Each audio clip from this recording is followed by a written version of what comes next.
언론의 본질을 제대로 보기 위해서는 그들이 보도하는 것이 무엇인가, 어떻게 보도하고 있는가도 봐야 하지만 그들이 무엇을 보도하지 않고 있는가, 다시 말해 뉴스 가치가 있음에도 불구하고 무엇을 감추고 있는가를 유심히 살펴봐야 합니다.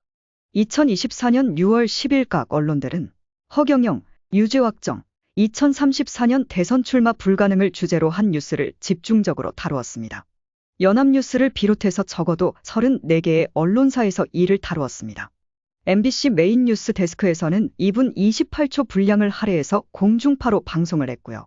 MBN 역시 1분 40초가량 방송을 했습니다. 진보, 보수 관계없이 모두 허경영 대선 출마 자격 박탈에 관한 기사를 아주 집중적으로 상세하게 다루었습니다. 과연 이 내용이 뉴스로서 대한민국 국민들이 꼭 알아야만 될 것이고 언론이 이를 충족시켜 주어야 할 만한 가치가 있는 것일까요? 허경영이 어떤 시기건 공인이고 대중의 관심을 받는 것이 사실이니 언론들이 보도 경쟁에 나섰다고 이해할 수도 있습니다. 자, 그렇다면 언론이 침묵을 지키고 있는 것, 다루지 않는 것은 무엇인지 그 중에 대표적인 것 하나를 보겠습니다. 지금까지 사전투표와 관련해서 우리 사회에서는 부정선거가 있다, 없다를 둘러싸고 논란이 있었습니다만 이와 무관하게 사전투표가 도입될 당시부터 전공학자들 사이에서는 이것이 갖고 있는 헌법적 문제, 위헌적 요소가 지적되어 왔습니다. 실제로 사전투표제는 기술적 문제에 앞서 헌법 원리에 반하는 위헌 제도입니다. 설계가 그렇게 되었다는 것이죠. 양식 있는 헌법학자들은 기술적 문제를 해결해도 고쳐서 쓸 수 없는 것이 사전투표라는데 이의를 달지 않습니다.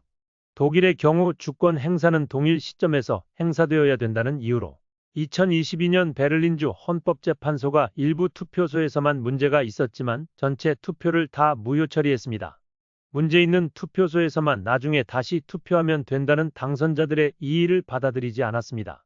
주권의 행사는 동일한 조건에서 이루어져야 주권자 집단의 의사표시에 정당성이 있다는 극히 상식적인 판단이죠. 동일 시점에서의 주권행사 원리라는 것입니다. 이 문제를 어느 교수 단체에서 학술적으로 정리해서 헌법재판소에 사전투표 위헌 확인 헌법소원 심판 청구를 내고 보도자료도 돌렸지만 이것에 관심을 갖고 보도한 언론 매체는 법률 전문지 외에 없습니다. 유일하게 법률 전문지인 법률저널이라고 하는 곳에서 심층적으로 이 문제를 보도했을 뿐입니다.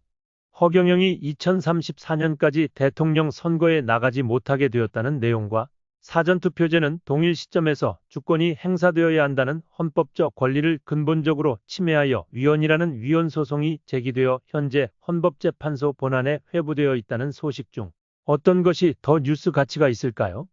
황색 저널리즘 대열에는 주류, 비주류, 메이저, 비메이저, 보수, 진보, 우파, 좌파 언론이 없습니다. 앞다투어 싸구려 담합, 침묵에 동조하는 것입니다.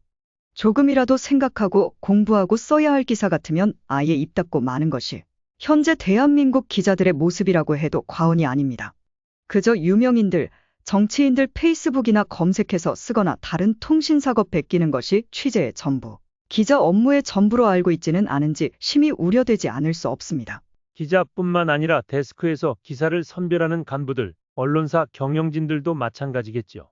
하나같이 물어뜯고 하나같이 침묵하는 언론 속에 바른 여론이 만들어질 리 만무합니다.